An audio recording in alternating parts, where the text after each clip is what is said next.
পিয়ারুল ইসলামকে ঘিরে একেবারে তৃণমূলের কর্মী সমর্থকরা বিক্ষোভ দেখালেন।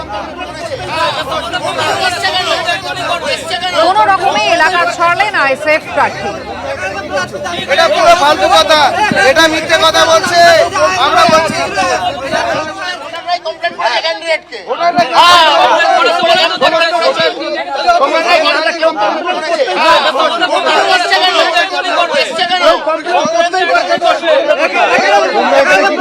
এটা পুরো ফালতু কথা, এটা মিথ্যে কথা বলছে। আমরা বলছি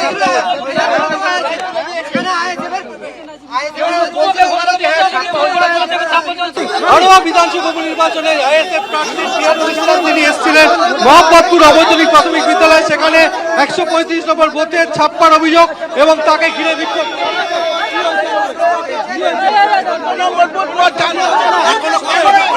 বুথ নাম্বার জানে না, এসে বলতে ছাপ্পা হচ্ছে। বুথ নাম্বার জানে না, টোটালি জানে না। তৃণমূল কর্মীরা তাকে রীতিমতো ধাওয়া করে নিয়ে যাচ্ছে। তিনি পুলিশ কর্মী রয়েছেন, কিন্তু তিনি সামলাতে পারছেন না। 137 মোহাম্মদপুর কি বলবেন?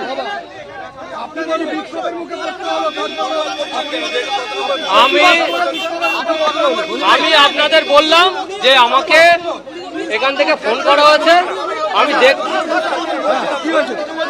আপনাকে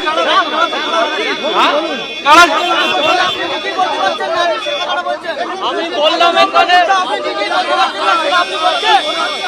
আচ্ছা, আপনাদের সমস্যা কি?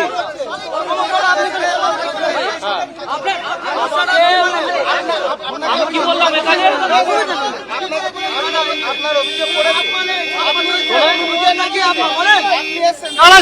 আমি তো সেইটাই তো বলছি।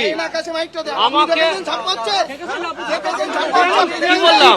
আমি কি বললাম আপনাকে? এখানকার কর্মীরা আমাকে আমার কাছে কোথায় কর্মী আপনাকে তো দেখাবো না।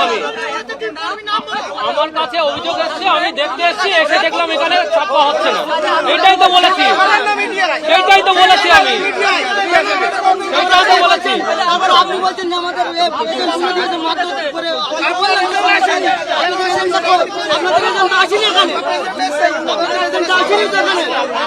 আমরা ভয়ভূত দিয়ে আপনাকে বললাম যে আমরা ভয়ভূত থেকে তুলে নিয়েছি। আমরা কি আপনি বলে নেবেন?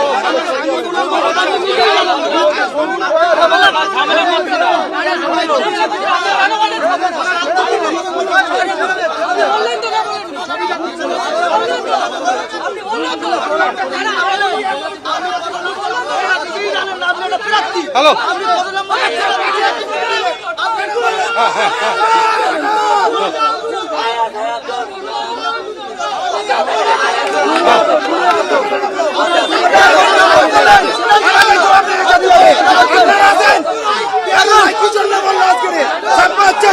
হ্যাঁ, আমরা ছাড়ছি না এখান থেকে। কেন ছাড়বো?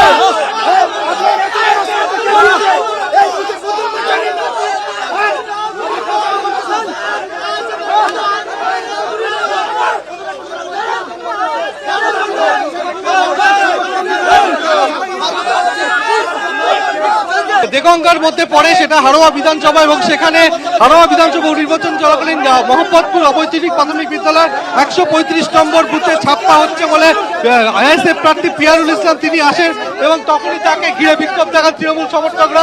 এই মুহূর্তে কার্যত পুলিশ কর্মীরা তাকে সামাল দিতে হিমশিম খাচ্ছে এবং তার গাড়ি ঘিরে বিক্ষোভ দেখাচ্ছেন তৃণমূল সমর্থকরা। এবং চৌদীপ সাধুকা ক্যামেরাম্যান তাকে ছবিটা দেখাতে বলছি যে কিভাবে বিক্ষোভ দেখানো হচ্ছে। অর্থাৎ আইএসএফ প্রার্থী পিয়ারুল ইসলাম তিনি এসেছিলেন এই বুথ দেখতে, এবং তখনই তাকে ঘিরে বিক্ষোভ দেখানো হয়। ভয় পেয়ে গেছে যে যাতে জিততে যদি না পারে, সেই কারণে এইসবগুলো করছে ওরা। কিন্তু কোনো ভয়ের কোনো কারণ নেই। সঠিকভাবে ভোট হলে এরকম যেমনভাবে ভোট হচ্ছে, কিছু কিছু বুথ বাদ দিয়ে বাকিগুলো শান্তিপূর্ণ ভোট হচ্ছে। ইচ্ছাকৃতভাবে আমাকে ফাঁসানোর জন্য এগুলো করেছে।